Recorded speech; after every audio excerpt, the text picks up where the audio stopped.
Hi, this is Jamey, and this is my Sunday sit-down video this week. And I want to talk about overproduced games, specifically this term overproduced. I've had this idea for a while, although I found that I don't have a lot to say about it, so we'll see. This might be a much shorter video than normal. So I'm sure you've heard this term overproduced game, where maybe you hear a reviewer talking about a game or a friend talking about a game. Maybe you've said it yourself, and you've said that this game is overproduced.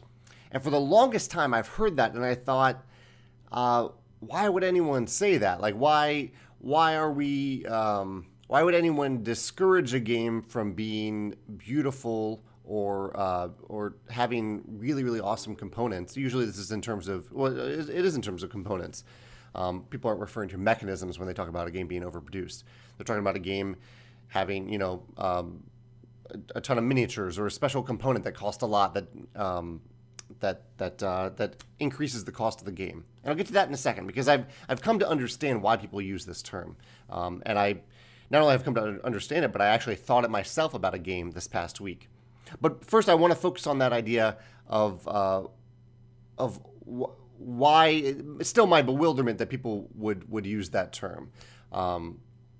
Because for me, I play games both to connect with friends and to think strategically, make creative choices, but also because I think board games and tabletop games, I like it when they have a beautiful table presence. I really, really like that. I like games that are fun to touch. I like games that are fun to look at, where it's fun to move around the pieces, to slot things into other things. I have a whole video about awesome components in games. But this is a big reason why I play games. I like games that feel special when they're on my table. And so, until very recently, until the recent example that I'll share, I don't think I've ever thought that a game was overproduced, because any game that's on my table, if the components are over the top, I don't care, because that means they're over the top on my table, and I get to have that experience of an over the top component on my table. And I'll just give an example. I have two games that are examples here. One is the Grim Forest. And this is a game that I think people have used the term over the top on.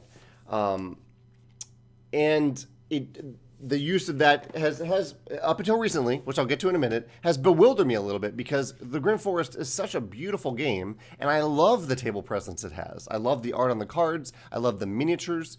I think it just looks really, really great on the table. I love that you're building these little houses. So everything about it, I love the table presence of Grim Forest. And here's why I think it's bugged me a little bit when I've heard people say this. I don't want, this is my preference, I would prefer for people to not discourage publishers to go cheap on components. And that's both personally and for me as a publisher.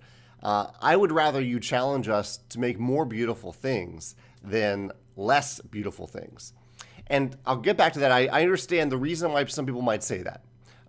But I think your words, if you are a gamer, a game consumer, your words have an impact on publishers. And so if you are talking about how a game is overproduced, I would recommend that you fully think about the impact of your words, because your words might have an impact on that publisher or other publishers who read that and say, okay, if rather than spend all this money and effort on making a beautiful game, if people are just going to dismiss it as overproduced, they're going to use that as a negative association for the game, I'm not going to make things as nice anymore. And as a gamer myself and as a publisher, I don't want that. I want beautiful, nice things on my table when I play tabletop games. So I would just encourage you to think about that. If you are a person who has used that term overproduced, think about the power of your words when you say that. Now, let's get to the flip side, because very recently, I have some other examples to share, a couple other examples. And for this one example, I'm not going to get into too many specifics, because I definitely don't want to call out the game or the publisher or the designer, all of whom are kind of the same, and I respect them too much. But it was a game that I looked at, and I loved a certain mechanism in the game that was really, really intriguing to me. And then I saw the price point, and it was much higher than I would have thought for what I knew about this game, what I'd known about this game from the mechanisms and the level of difficulty, level of complexity. It was very high, and then I looked at the component that made it very high, and there was a specific component in the game that clearly was knocking that cost up, that price up, really high. And for the first time ever, I thought this seems like an overproduced game. It seems like they're taking a game that could be a much more reasonable price, and they've added something to it that isn't necessary, that increases that price. And I thought about this over the last few weeks since I had this moment, because this was a new thing for me. I'd never thought this about a game before, as far as I can recall, that a game is overproduced. But for the first time, I was like, oh, this is it. Like, this is my overproduced moment. I feel like this game is actually overproduced. And it's impacting me because I want to buy this, but I don't want to pay that much for it because I don't care that much about this one component. I don't think this one component is necessary for the experience this game is trying to offer. Now, part of that might just be the price this person chose, or this company chose. Maybe they were just misguided in pricing the game, but I doubt it. This company is really smart, and I don't think they would have chosen this price without really thinking about it all the way through. And so what I think it comes down to is the necessity element here of this game. I wanted this game to play it and to have a beautiful experience on the table, but there was this one component that was clearly just adding so much to the cost and maybe not adding the same level of value. So the necessity, I think, is tied to value there. For each component, does it actually add the amount of value that is worth increasing the price? So does the price match the value of the components in the game, and the necessity of those components as they impact the experience of playing the game? And so I thought a lot more about that, and I have heard this from other people. I think I vaguely remember a conversation maybe on Facebook or maybe even this channel where someone mentioned that a game is overproduced, and I came back at them and I said, I think it's beautiful. I think it's a beautiful game. I don't think negatively about this game being beautiful. And the person responded and said, I agree. They agreed that it was beautiful, but for the gameplay, for the value, for the experience they were hoping to get out of that game, that didn't match the price that was on that game. And I get that. I think I get that now. I don't think I quite got it then. Although I understand that people have different budgets for games and they need to budget appropriately. But I think I'm starting to get that now after I saw this example, that if you are going to price out a game, and I do this when I make games, I fairly early on in the process, I get an early estimate from my manufacturer to see how much the game will cost to make, and I do the rough calculation to show how much that game would be priced. What's the MSRP? And I try to think from the consumer perspective, is it worth it? Like, it is, knowing what I know about this game, sure, I could put a ton of awesome components in the game. Everything could be made out of gold in the game.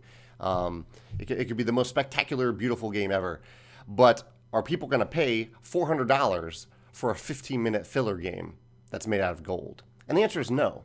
And so that's obviously an extreme example, but I look at this for every game. I look at the type of game it is, what it brings to the table, the type of people who are going to be playing it, like adults versus maybe kids, and what is the value proposition there? Where do you draw the line between, or where do I draw the line between how nice the components are and how much people are actually going to be willing to pay for it, regardless of the components? Sure, there's a few outliers who are going to pay $400 for that 15-minute filler game, but there's probably going to be like 3 people, opposed to the maybe tens of thousands of people who are willing to pay $20 for that 10 to 15-minute filler game, maybe even only $15. And so I try to match up, when I'm pricing out my games, I try to match up the components in the game with how much the game costs to make, and the price that the game will eventually be. I'll just because this isn't a very visual talk here, but I'll show another game that I think people may have called Overproduced. This one's Vindication. I haven't gotten to play this yet, but it's on Kickstarter now, or the reprint and the expansions on Kickstarter. And it's a really beautiful game in the box. Yeah, let's see if I can show it to you. And I'm getting, okay, actually, this ties into one of my points here. It's a beautiful, actually, no, everything's going to go everywhere if I open that box. It has some beautiful miniatures in it. And I think the reason why some people might associate this with an overproduced game, as beautiful as it is that the miniatures aren't actually, or all of the miniatures aren't actually used in every game. There are some miniatures that only come out at certain times based on if a random card actually shows up in a game. And so if this card doesn't show up, you're never going to use this miniature. And I think that's kind of the same case with Grim Forest.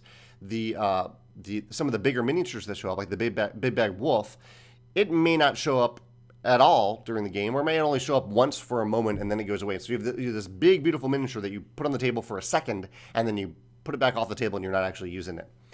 This ties back to necessity a little bit, but I think the key here is if you have components that are only occasionally used, so they are not used for sure in every game,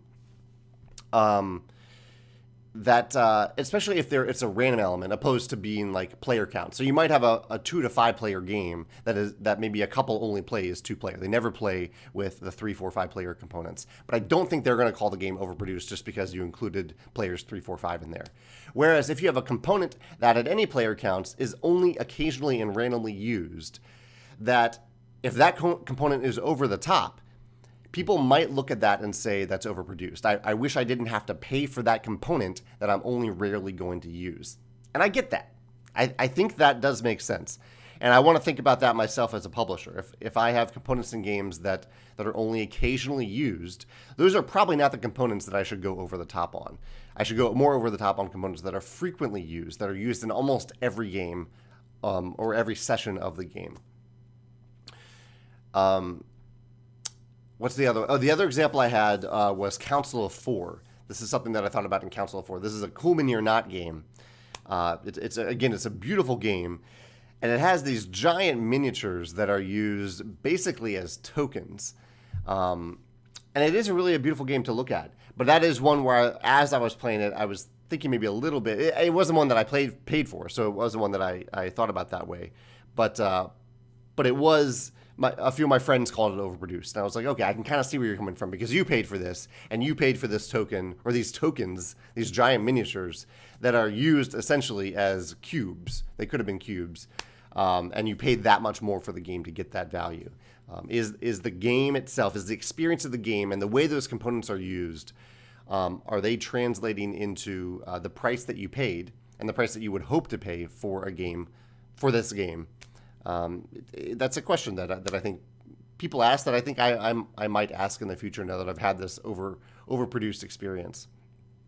But again, I want to tie it back to the idea of how we express ourselves when we maybe complain about an aspect of the game.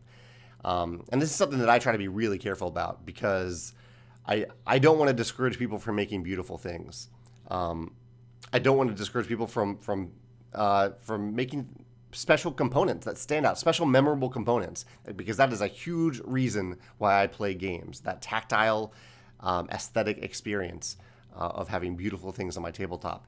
So my pledge is that even though now I understand that this term overproduced a little bit, or at least personally as a gamer, I'm going to be very, very selective in terms of how I use that term, if I even use it publicly at all, because I do not want to discourage other publishers from making beautiful, special things that I can treasure on my tabletop. But hopefully I've given you some food for thought as consumers, as gamers, and fellow publishers and designers who might be watching this. I might be thinking about that value proposition and whether or not it's worth it to include an over-the-top special component if it is only rarely used in a game, if it's not used in every session. I think that might be worth considering. It's something that I will certainly think about as a publisher and as a designer myself. Those are my thoughts about overproduced games. I'd love to hear your thoughts in the comments. I'd love to keep them positive or at least constructive. I would say it's okay if you want to name a game in the comments that you consider overproduced, and maybe share in a constructive way why you think of that game and with that term applied to it. Maybe bring up the MSRP for the game. You can look that up online, and maybe the specific component that made you say that term about it, and what maybe you would have liked to see from the publisher, in a way that hopefully does not discourage publishers from making nice, beautiful things. So yeah, let's keep it constructive and positive if possible. I don't want to be disparaging to other publishers, other designers who put their time and effort and funds into making those special components in the first place. But I also want to be respectful to you, the consumer, the gamer, who spent money on that game and maybe wish you spent a little bit less. So I can see both ways there. Let's just be constructive and positive about it. All right, thanks. I will see you on Tuesday with my next favorite game mechanism video. See you then.